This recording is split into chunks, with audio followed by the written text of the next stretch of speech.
오늘 많은 분들이 현실의 어려움 때문에 그리고 닥친 문제들 때문에 많은 근심 가운데 살아가고 있습니다. 어떻게 하면 해결을 할 수 있을까라고 하지만 능력의 한계가 있고 또 내가 생각하는 것에 한계가 있기 때문에 사람들은 쉽게 절망하기도 하고 포기하기도 합니다. 믿음을 가진 사람들이라고 해서 예외이지는 않습니다. 우리가 세상을 벗어나서 사는 것이 아니라 세상 안에 살다 보면 우리도 병에 들 때가 있고 우리도 여러 가지 사건에 휘말릴 때가 있고 때로는 우리 자신이 또 실수하여 어떤 일에 매일 때가 있습니다. 그러나 믿음이 없는 사람들의 절망하는 모습과 다른 모습이 여러분과 나에게 있다는 사실입니다. 그것은 바로 우리가 바라보는 소망의 하나님이 있기 때문에 오늘 우리는 세상 사람들이 가질 수 없는 또 다른 삶의 비밀을 가지고 절망하지도 실망하지도 않는다는 사실. 어떻게 이런 일이 일어날 수 있을까를 보니까 내가 소망하는 하나님의 생각은 지금 판단하고 있는 내 생각과는 전혀 다르기 때문에 그렇습니다. 우리는 현실을 보고 실망하고 나의 능력을 보고 좌절하지만 하나님의 생각은 어떠한가?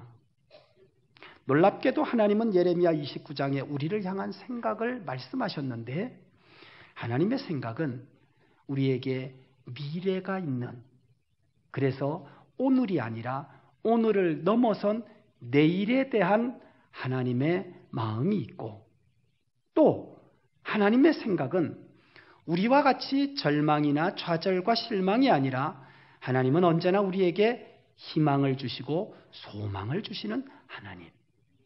그래서 내가 지금 겪고 있는 한계를 뛰어넘게 하시는 분이 하나님이라는 사실입니다. 오늘도 예배에 참석한 우리 모든 성도들, 각자의 상황과 형편은 다 다르지만 내 생각으로 판단할 때에는 모든 것이 어렵고 힘들게만 생각되지만 전능하신 하나님께 소망을 두고 살아갈 때에 우리의 삶에는 놀라운 은혜의 역사가 나타나게 될 줄 믿습니다. 과연 이와 같은 하나님의 역사는 누구에게 그리고 어떻게 일어날 수 있을까? 오늘 여기 로마서 15장은 바로 하나님으로 말미암아 우리의 삶에 일어날 수 있는 소망에 대한 비밀을 말씀하고 있습니다. 모두가 삶의 기쁨이 있기를 원하는데, 모두가 삶의 소망을 이루기를 원하는데, 그리고 지금의 어려움이 있다면 역전하기를 다 원하는데 과연 어떻게 하면 이런 소망의 하나님으로부터 내 삶에 은혜가 임할 수 있을까? 우리는 먼저 본문을 보면서 중요한 사실을 하나 기억해야 됩니다. 그게 뭐냐 하면 첫째는 우리는 소망의 하나님을 믿는 믿음 안에 있어야 바로 이런 은혜가 내게 임할 수 있다는 사실입니다. 다시 말해서 소망의 하나님을 전적으로 의지하고 전적으로 하나님의 역사하심을 기대하는 믿음을 가져야 된다는 것입니다. 만약 우리가 이와 같은 믿음을 소유하지 못하고 불신하게 된다면 우리는 쉽게 지금의 한계와 환경 때문에 절망할 수밖에 없을 것입니다. 그런데 소망을 이루었던 수많은 사람들의 모습을 바라보니까 그들은 환경이라든지 그 외의 어떤 것을 의지하지 않고 그들은 오직 하나님께만 마음을 두고 흔들리지 않고 절대적으로 하나님을 신뢰했다는 사실이에요. 이사야 26장은 우리에게 이렇게 말씀하고 있습니다. 하나님은 심지가 견고한 자를 평강으로 지키신다. 따라하십시다. 하나님은 심지가 견고한 자를 흔들리지 않고 불신하지 않고 의심하지 않고 온전한 믿음 가운데에서 하나님을 의지하고 하나님을 바라보는 바로 그 사람을 하나님은 평강으로, 다시 말해서 주변에 여러 가지 여건들이 있지만 하나님이 보호해 주시고 지켜 주심으로 그의 믿음이 곧 하나님의 은혜를 누리게 한다. 오늘 혹시 여러분 마음 가운데 하나님보다도 더 크게 보이는 문제가 있습니까? 하나님 때문에 내 삶이 평강하지 못하고 오히려 불안하고 걱정되는 염려들이 더 크게 보이는 분이 계신가요? 이스라엘 백성들이 블레셋과의 싸움에서 보면 골리앗이 그들 앞에 나와서 외칩니다. 하나님의 백성들을 조롱하고 그들이 신뢰하는 하나님을 조롱합니다. 그런데 그들은 골리앗을 대항하지 못합니다. 골리앗의 크기와 골리앗의 강함을 보고 모두가 숨어버렸습니다. 그들 마음에는 능력의 하나님이 그리고 모든 전쟁이 하나님께 속하였음을 신뢰하는 믿음이 없었기에 눈에 보이는 골리앗이 그들에게는 가장 크게 보였습니다. 그러나 믿음 안에 있던 다윗은 골리앗을 향하여 이렇게 외치고 나아갑니다. 너는 너의 강함인 칼과 단창으로 나오지만 나는 만군의 여호와의 이름으로 나아가노라. 하나님이 나와 함께 하심을 믿을 때 하나님 앞에서 이 골리앗은 아무것도 아니었고 그래서 두려워하는 마음이 없이 담대함을 가지고 하나님을 의지하고 나아갈 때 하나님께서 골리앗을 이기는 승리의 기쁨도 주셨고 그 믿음의 견고함을 따라 그에게 하나님께서 평강으로 채우시는 놀라운 은혜를 베푸신 줄 믿습니다. 우리가 살다 보면 어려운 일을 닥칠 때에 우리의 마음이 살짝 흔들릴 수 있습니다.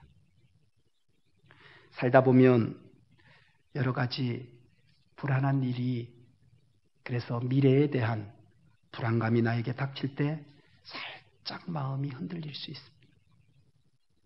그럴 때는 사람들의 소리도 내 귀에 너무 잘 들립니다. 또 어떤 때는 하나님이 모르시겠지 해서 한눈을 살짝 팔 때도 있습니다. 그래서 인간적인 방법을 따라갈 때도 있고 때로는 하나님을 의지하지 않고 우리가 사람을 신뢰하고 그 사람을 의지할 때가 있습니다. 오늘 우리 예배하는 사랑하는 성도들, 이제는 여러분의 마음이 소망의 하나님을 전폭적으로 신뢰하는 마음 안에서 불신하는 마음이라든지 의심하는 마음은 다 사라지고 그래서 다른 어떤 것에 한눈을 팔지 않고 하나님만 바라보고 살아갈 수 있는 그래서 소망의 하나님의 은혜를 누리는 성도들이 되실 수 있기를 예수님의 이름으로 축복합니다. 왜 우리가 믿음 안에 있어야 할까요? 성경은 우리에게 세 가지의 분명한 사실을 말씀하고 있습니다. 그 이유 가운데 하나는 우리가 아무리 마음으로 계획할지라도 그 모든 계획을 이루시는 분은 하나님이시기 때문입니다. 더욱이 우리가 하나님을 전폭적으로 신뢰해야 하는 두 번째 이유는 우리가 어떤 일을 결정하고 제비를 뽑는 것 같으나 이미 그 모든 것들은 하나님 손안에서 계획된 것이라는 사실입니다. 그리고 한 가지 더 놀라운 사실이 있습니다. 우리는 노력과 수고로 내 삶을 살아간다고 생각하지만 다윗은 자기의 인생을 살면서 경험한 놀라운 신앙의 고백을 이렇게 하고 있습니다. 여호와께서 집을 세워주지 아니하시며 아침에 일찍 일어나고 저녁에 늦게 누움이 허사다.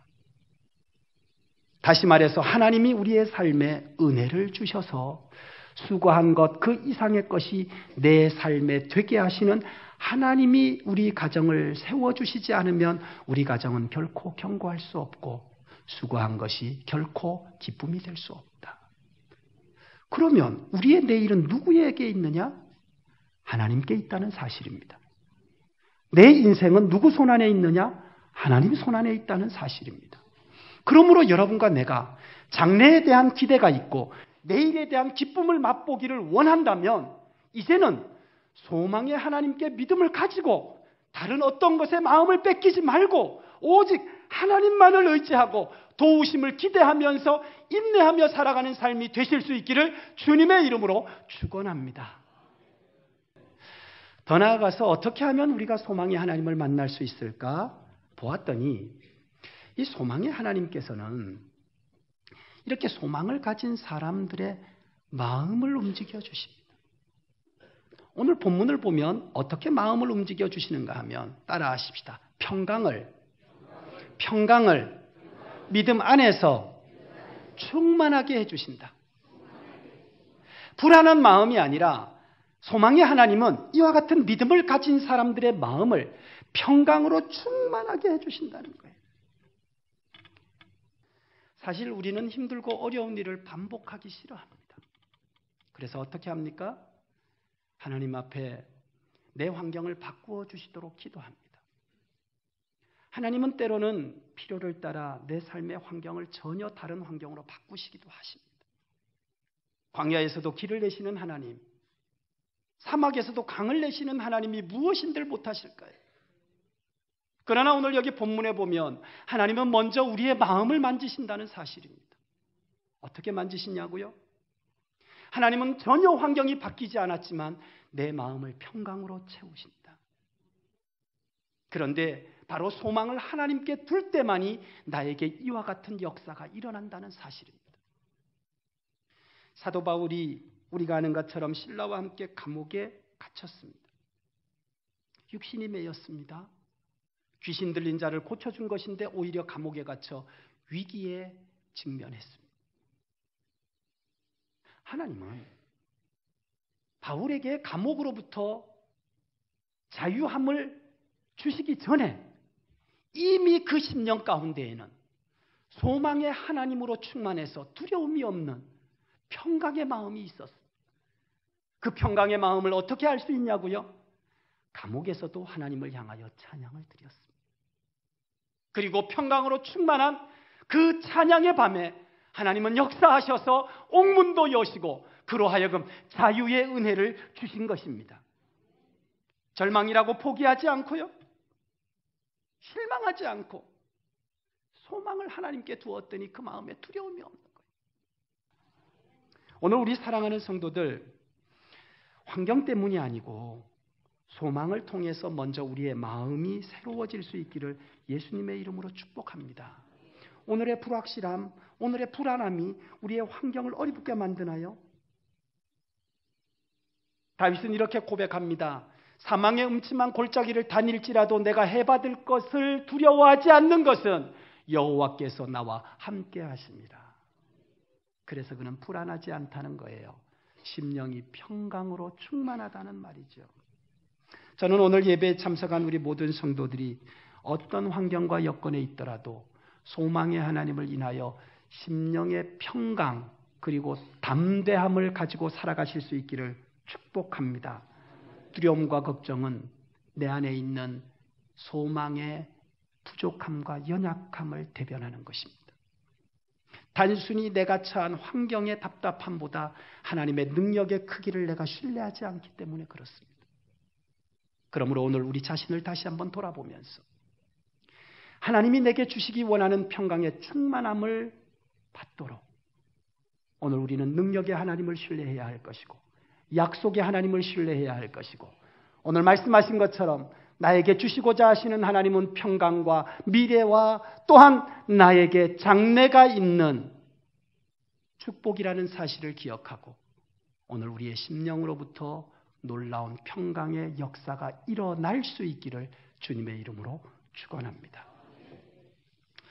마지막으로 이 소망의 하나님의 은혜를 받는 사람들을 보니까 그들은 어떤 사람이냐?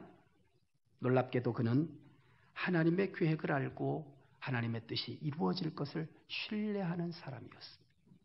자, 나를 향한 하나님의 계획이 있음을 믿으시면 아멘. 하나님의 계획이 선하심도 믿으십니까? 누가복음 11장에 보면 이렇게 말씀을 하고 있습니다. 육신의 부모도 자식에게 좋은 것을 줄 줄 알거든 하물며 하늘에 계신 너희 아버지일까 보냐. 그러면 하나님의 주심의 은혜는 부모가 주는 것보다 더 놀라운 것이 아니겠는가? 그것이 바로 하나님이 우리를 향한 계획이고, 그리고 그 계획을 이루실 줄 믿는 확신이 우리에게 있어야 한다는 사실이죠. 그래야 여러분과 내가 소망의 하나님을 만날 수 있다는 사실입니다. 우리의 생각보다 하나님의 생각은 크십니다. 우리의 상상보다 더 놀랍게 역사하시는 분이 하나님이신 줄 믿습니다. 하나님을 만나기 전에 모세는 이렇게 생각했습니다. 내가 이스라엘을 구원해내겠다. 그 마음의 열정은 대단했지만 결국 모세는 살인자가 되었습니다. 의욕만 불타고 어떤 것도 할 수 없는 그의 모습은 그저 사람을 때려 죽이는 일밖에는 더 이상 할 수 있는 게 없었습니다. 자기의 감정 조절이 안 되고 분별력이 없는 그의 행동. 결국 우리가 아는 것처럼 모세는 도망자가 되고 광야의 삶을 살지요. 그러다가 하나님을 만납니다. 그래서 하나님이 모세가 80이 될 때에 호렙산에서 모세를 만나십니다. 비로소 모세가요, 하나님의 확실한 계획이 무엇이고 하나님의 자기를 향한 뜻이 무엇인지 알았습니다. 그리고 하나님의 계획을 신뢰하고 순종하고 애굽으로 내려가서 이스라엘 백성들을 인도해냅니다. 모세와 이스라엘 백성이 똑같이 광야를 가는데 이스라엘 백성들은 홍해 앞에서도 원망했고 홍해를 건너 광야를 가면서도 배고파서 원망했고 또 가다가 목말라서 원망했고 또 가다가 그들은 좀 더 강한 어떠한 사건들이 생길 때마다 원망과 불평으로 40년을 광야길을 갑니다. 근데 모세는 원망을 하지 않아요. 불평을 하지 않아요. 어떻게 그런가를 보았습니다.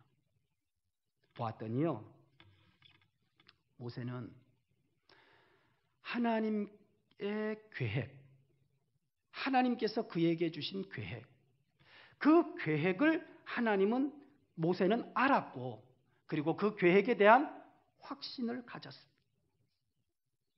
계획을 알고 확신을 가지니까 두렵지가 않은 거예요. 당장의 환경 때문에? 아니요. 왜? 하나님은 분명히 가나안으로 인도하신다고 말씀하셨거든요. 그러니까 걱정이 없는 거예요. 염려가 없는 거예요. 그러나 하나님의 계획도 모르고 확신도 없으니까 닥친 것에, 작은 것에 쉽게 감정을 노출해 버렸습니다. 어쩌면 오늘 우리에게도 그럴 수 있습니다. 그러나 여러분 기억하셔야 됩니다. 나를 향한 하나님의 계획의 선하심을 신뢰하고 그 계획이 이루어질 것을 믿고 그리고 우리의 삶을 살아가야 하는 것입니다. 그럴 때 오늘 여러분과 나에게 어떤 일이 일어나느냐? 바로 소망의 하나님을 그곳에서 만나게 되는 것입니다. 저는 오늘 문자를 하나 새벽 3시 30분에 받았습니다. 저에게 이렇게 문자가 왔습니다. 에쿠스 타는 목사님, 저에게 선물 주신다고 하신 약속을 지키시지요. 새벽 3시 반에 문자가 온 것을 제가 못 보고 아침에 눈을 떠서 문자를 확인해서 문자를 보냈습니다. 네, 목사님, 월요일이면 제가 부탁한 곳에서 목사님 집으로 선물이 갈 것입니다. 오늘은 주일이니까 은혜 가운데 주일을 잘 보내시고 며칠만 기다리시면 도착할 겁니다. 그분은 다른 분이 아니라 지난 월요일 날 우리 임시총회에 참석하신 교단의 목사님이셨어요. 혼자 왔기 때문에 사모님의 선물을 받을 수 없었고, 그런데 당신은 꼭 사모님의 선물을 가지고 가고 싶었던 거예요. 그래서 저에게 부탁을 하는 거예요. 제가 전도부장이니까, 제가 모든 걸 총괄하니까 저에게, 우리 사모에게 줄 수 있는 선물을 하나 달라고. 그래서 제가 상품 교환권을 드렸거든요. 근데 이분이 미처 다른 사람 다 받아갔는데 다 받아가고 난 다음에 맨 늦게 또 온 거예요. 선물이 떨어졌어요. 그러더니 저를 붙들고 하는 말이 왜 상품권을 줘놓고 상품을 안 주느냐. 당신이 늦게 온 건 생각하지 않고. 그래서 제가 그랬죠. 알겠습니다. 목사님 주소를 저에게 주시면 제가 보내드리겠습니다. 그런데 제가 그렇게 약속을 했음에도 불구하고 저를 믿지 못하고 새벽 3시에 문자가 왔어요.